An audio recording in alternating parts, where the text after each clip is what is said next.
여기 서울 중구에 신당동 현대아파트 네. 30평대 보유하고 있는데요. 네. 이거 매도하고 애들이 좀 어려 그런데 학교 보내기 편한 데 찾다 보니까 기름 뉴타운 8단지 네. 30평대랑 그리고 목동 센트럴 아이파크 위브 30평대 지금 매수 여부 좀 여쭤보고 싶거든요. 네, 전화 잘 주셨습니다. 신당동 현대아파트를 매도하시고 목동 센트럴 아이파크 위브나 기름 뉴타운 8단지 아무래도 네. 아이가 있다 보니까 학군이라든가 여러 가지 좀 생활 편의시설 이런 부분들이 고려되시는 것 같아요. 자, 네네. 어떤 곳이 조금 더 나은 선택일지 전문가 의견 들어볼게요. 네, 안녕하세요. 네, 예. 자, 신당 현대부터 우선 한번 하나하나 살펴보십시다. 지금 가지고 있는 그 아파트에 대해서 먼저 분석을 하는 것이 1번이잖아. 그렇죠? 네. 네. 그럼 신당 현대가 얼마나 사셨어요, 여기에? 여기 지금 2년 2년밖에 안 살으셨어요? 네, 2020년 7월에 매수해서 살고 있습니다. 그러면 이 아파트가 어떤 아파트인지 잘 모르세요. 네. 잘 모르세요. 자, 우선 이 아파트는 세 가지 형태가 있어요. 하나는 신축된 신축 아파트 형태의 흐름이 있고, 네. 그 다음에 일반 아파트, 제가 일반이라고 표현을 할게요. 네. 그 다음에 25년 이상 된 3번은 재건축 아파트. 네. 이 세 가지로 분류를 한다면은 가장 그 건물이 낡았음에도 불구하고 가격이 올라가는 형태는 재건축 아파트예요. 아, 네. 신축은 신축이라는 기대감 때문에 사람들이 들어서 사는 그 가격으로 유지가 되는 거고요. 일반 아파트는 특별한 이유 없어요. 사회적 흐름 따라 유지가 돼요. 네. 자, 그러면은 지금 아파트는 일단 재건축 아파트, 제가 구분하는 재건축 아파트 군에 속하는 거예요. 네, 네. 그런데 재건축이라는 건 이런 거거든요.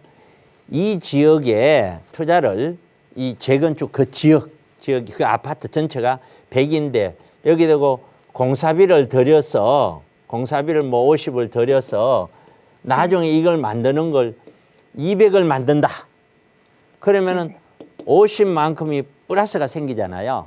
그러면 이 주민들에게 이 50이란 만큼의 혜택이 가서 그 주민들은 내야 될 돈에서 50을 안 내고 적게 내는 거예요. 네.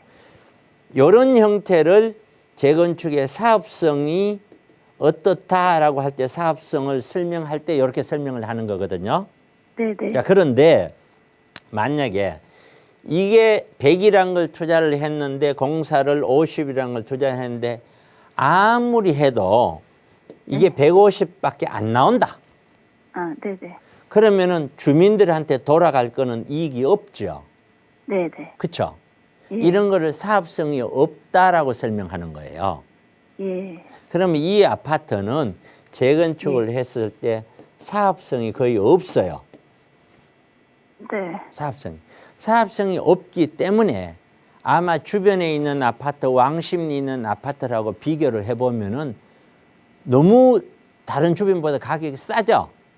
네. 네, 싼 이유가 거기에 있는 거예요. 이유가.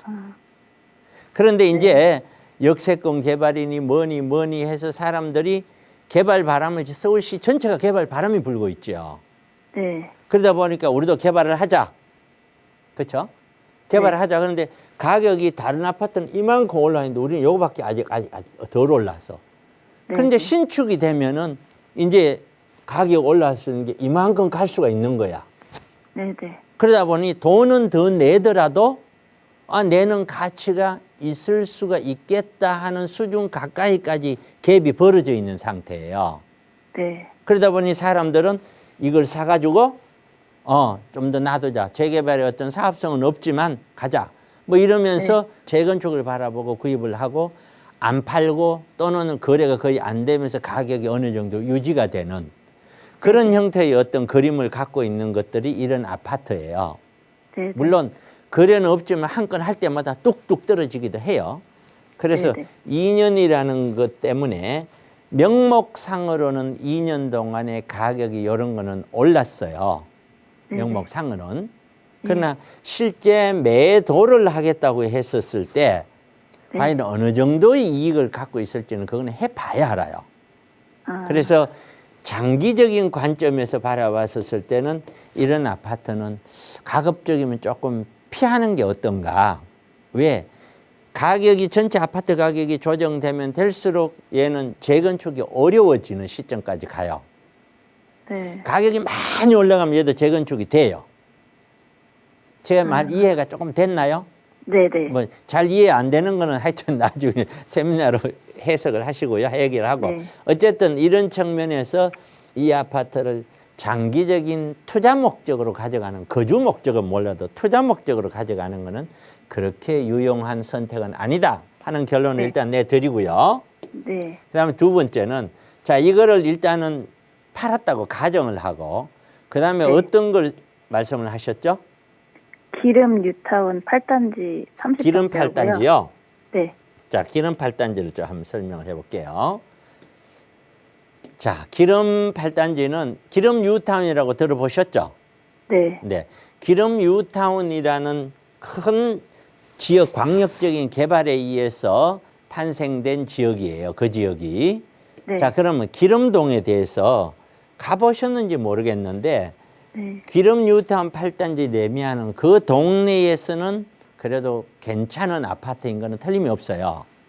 근데 네. 이 지역 자체가 여기가 산이에요, 산. 네네. 언덕이 그냥 완만한 언덕이 아니라 굉장히 가파른 언덕을 깎아서 했다고. 여 뒤가 다 산이잖아요. 네네. 여기가 다 산이지 않습니까? 그렇죠? 예. 그렇기 때문에 이 산이 높고 막 이런 올라가는 아파트나 이런 데가 지대가 높고 이러면은 사람이 일반적으로 평평한 지역보다는 선호하지 않죠. 네. 네. 그런 이유가 하나 있고 입지가. 그다음에 두 번째는 4호선을 관통은 하지만 이 네. 지역적 네. 이 성북의 어떤 미아라든가 이 지역적인 어떤 입지 자체가 서울시 전체를 나놓고 봤었을 때 네. 다른 지역에 비해서 두드러지게 드러날 수 있는 뭐 어떤 직장이라든가 뭐 학군이라든가 뭐라든가 뭐 이런 것이 뭔가 내세울 만한 것이 특별히 없어요. 네. 그러니까 지역적인 어떤 그런 것들도 거기 없어요. 세 번째는 아파트. 아파트는 분명히 말씀드리지만 그 동네에서는 괜찮은 아파트예요. 네네.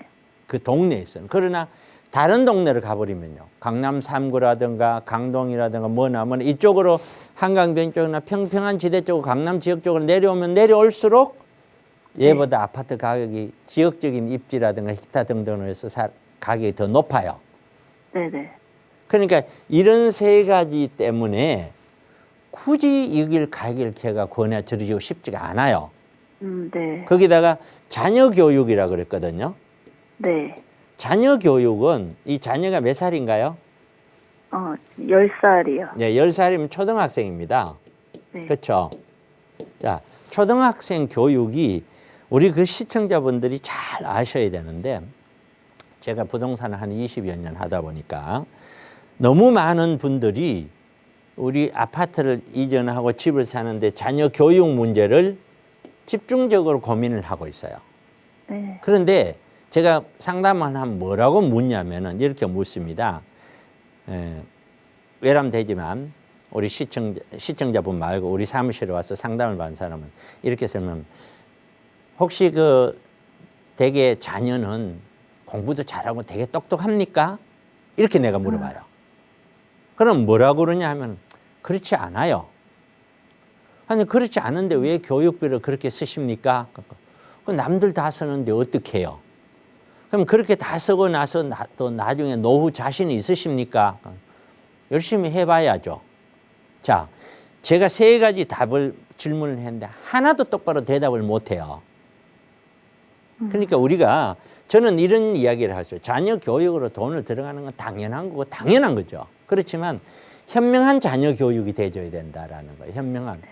어느 지역에만 가면 무조건 자녀가 잘 되고 그렇게만 볼 건 아니다. 적어도.